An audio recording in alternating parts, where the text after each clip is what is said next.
If we have no reason to believe that common sense is in fact common, then what makes us think that the common good is in fact good?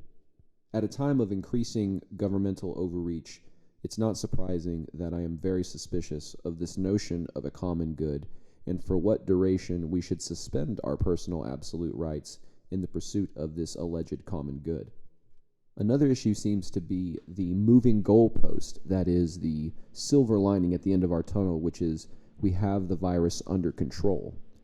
We don't exactly know what under control means and what that would look like. No one's talking about it. No one's stated anything other than we'll give the rights back once this is under control. People are very scared right now, and so it's easy to understand how people could be easily swept into hysteria. However, if we take time to observe some of the statistical data that's been derived from this epidemic, we can see that at least in the United States, 98% of our population does not have the infection, and only 0.2% actually does.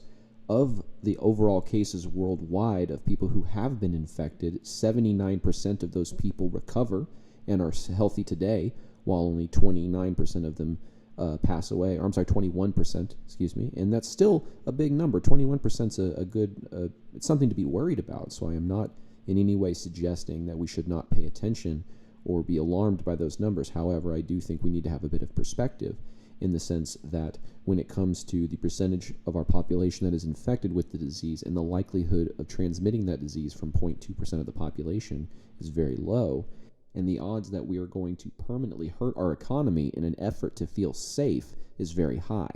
So I've heard an argument going around that's essentially, well, my right to life should not infringe on another person's right to life if I happen to get them, infected with this particular COVID virus.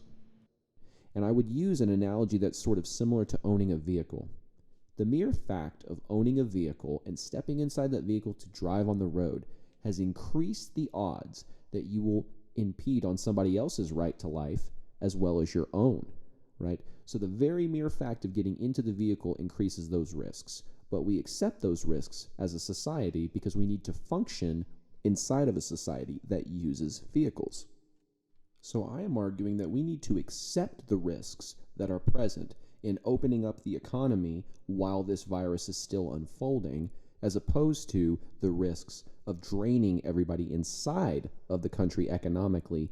People are thinking that, the economy can recover and human lives cannot. It's like, well, there is a grain of truth to that if we're comparing the finitude of a life to the finitude of an economy, but the fact of the matter is the economy affects the livelihood of people, and so therefore the end of an economy could actually result in the deaths of more individuals than people dying from the gradual spread of a virus. Think of all the people who are struggling with addiction right now. Think of all the people who are struggling with mental health issues right now. Think of the people who are struggling with abusive relationships and abusive families, and that the only place that they can really go to escape from those environments is to get out of the house. So I want to end on this. If we do open the economy back up completely, we shouldn't do so full-heartedly. We should put measures in place that should limit the spread between people, wearing masks, wearing gloves, having, hand sanitizing stations, whatever we can think of that might actually do some good. Let's do it. But let's not risk the livelihood of 98% of our population so that we can feel as if we've protected 2%, when essentially we're destroying the foundations that allow them to get better in the first place.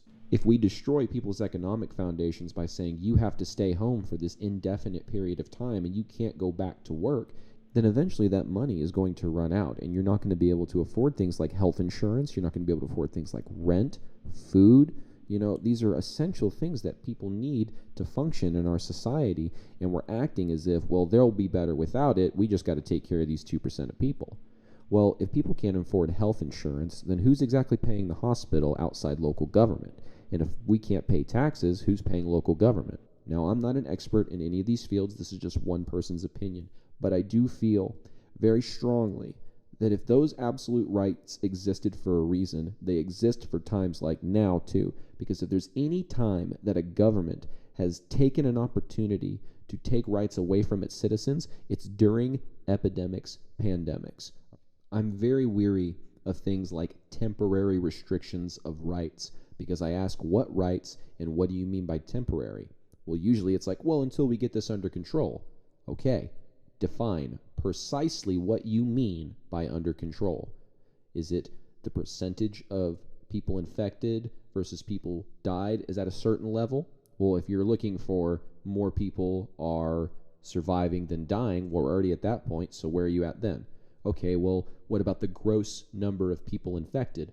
Well, that number is going to continue to go up just as time goes on. That number is not going to go down. That's a number that's going to continue to increase. So we can't use that as under control. What is our metric? And no politician, no news broadcaster, no one is suggesting any metric that we define under control. Instead, it's being advertised as a sort of feeling of you'll know it when you know it sort of thing. And some polls have even gone so far as to saying that people don't think the economy should be opened until some authoritative source says it's okay.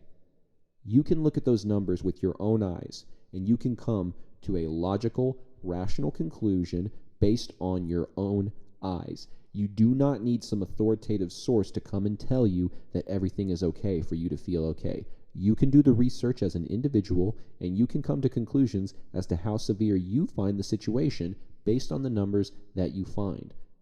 We are in the digital age. There is no excuse at this point not to be able to research an article or a statement by a politician.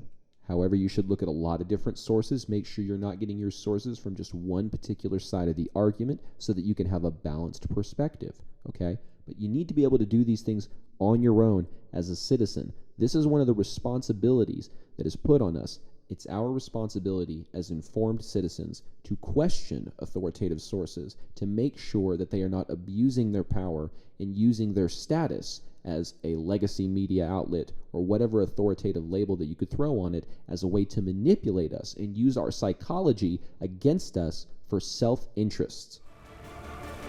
This has been Logocentric. Thank you for watching.